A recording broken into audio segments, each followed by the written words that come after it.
dari Working Group 3 Indralaya akan menampilkan video perancangan pabrik tembaga 2 sulfat.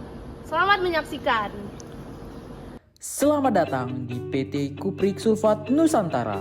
PT Kuprik Sulfat Nusantara hadir untuk memenuhi kebutuhan tembaga sulfat di Indonesia dengan kapasitas produksi sebesar 13.000 ton per tahun. Pabrik tembaga sulfat ini beroperasi secara kontinus dengan durasi kerja selama 330 hari per tahun yang berbahan baku asam sulfat dan tembaga oksida. PT Kuprik Sulfat Nusantara akan didirikan di daerah Manyar, Kabupaten Gresik, Jawa Timur. Pertimbangan pemilihan lokasi tersebut dikarenakan bahan baku asam sulfat dapat diperoleh dari PT Petrokimia Gresik, sehingga biaya transportasi lebih efisien, sedangkan tembaga oksida diimpor dari China melalui jalur laut. Lokasi ini juga mendukung pemasaran produk untuk memenuhi kebutuhan sektor pertanian dan perkebunan di Indonesia.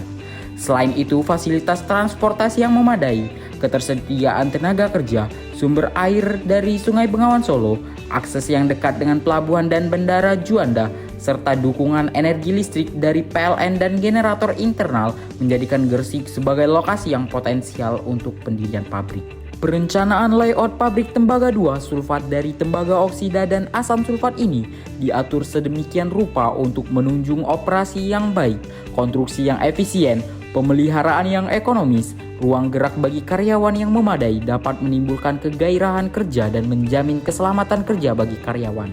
Layout pabrik terdiri dari daerah proses dan daerah penyimpanan, daerah utilitas yang terdiri dari unit pengolahan limbah, unit penyediaan listrik, steam, brine, dan air, daerah administrasi yang terdiri dari 3 bangunan utama, plant service yang terdiri dari bengkel, unit pemadam kebakaran, gudang peralatan, musola, klinik, sarana olahraga, dan kafetaria, serta daerah perluasan serta jalan raya.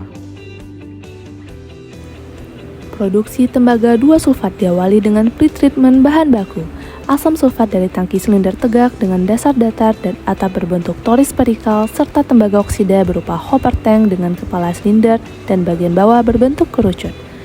Bahan baku tembaga oksida disimpan dalam tangki penyimpanan T2 pada suhu 30 derajat Celcius dan tekanan 1 atm selama 7 hari. Tembaga oksida dari tangki penyimpanan T2 dibawa menggunakan elevator J1 menuju reaktor R1. Asam sulfat dengan kemurnian 98% disimpan pada suhu 30 derajat Celcius dan tekanan 1 atm di dalam storage tank T1 selama 7 hari. Asam sulfat dialirkan menuju tangki pengencer D1 untuk diencerkan sampai 60%, yang dialirkan dengan menggunakan pompa P1. Larutan asam sulfat 60% selanjutnya dialirkan dengan menggunakan pompa P2 menuju reaktor utama R1, dengan terlebih dahulu dipanaskan sampai suhu 60 derajat Celcius.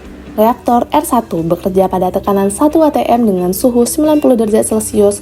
Dengan reaksi yang terjadi adalah reaksi eksotermis, maka perlu digunakan pendingin yang berfungsi untuk menjaga suhu operasi tetap konstan. Pada reaktor R1 digunakan pengaduk untuk mempercepat reaksi dan homogenisasi larutan. Reaksi yang terjadi adalah tembaga oksida ditambah asam sulfat menjadi tembaga sulfat dengan produk samping air. Hasil reaksi berupa slari dengan suhu 90 derajat Celcius dialirkan menuju rotary vacuum filter H1 dengan menggunakan pompa P3. Rotary vacuum filter H1 berfungsi untuk memisahkan sekaligus mencuci produk utama yang berupa filtrat dan padatan. Filtrat dari rotary vacuum filter H1 dengan suhu 89 derajat Celcius dialirkan menuju evaporator V1 dengan menggunakan pompa P4.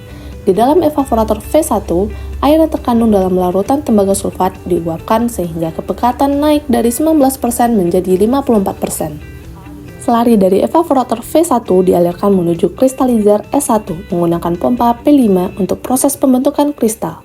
Kristal yang terbentuk kemudian dibawa menuju sentrifuge B1 menggunakan bucket elevator J2 untuk memisahkan kristal dari mother liquor. Kristal yang masih mengandung air sekitar 20% selanjutnya diangkut menggunakan bucket elevator J3 menuju rotary dryer H2 untuk dikeringkan hingga kadar air mencapai 0,6%. Setelah proses pengeringan, produk dapat diperkecil ukurannya menggunakan ball mill C1 agar diperoleh ukuran partikel yang lebih seragam, halus, dan sesuai spesifikasi produk, sehingga memudahkan proses pengemasan serta meningkatkan kualitas produk akhir. Produk yang berada dalam penyimpanan sementara kemudian di-packing dan dimasukkan ke gudang produk T3 menggunakan belt conveyor J5. Produk yang sudah terkemas akan dikumpulkan di gudang produk dan sudah bisa untuk didistribusikan.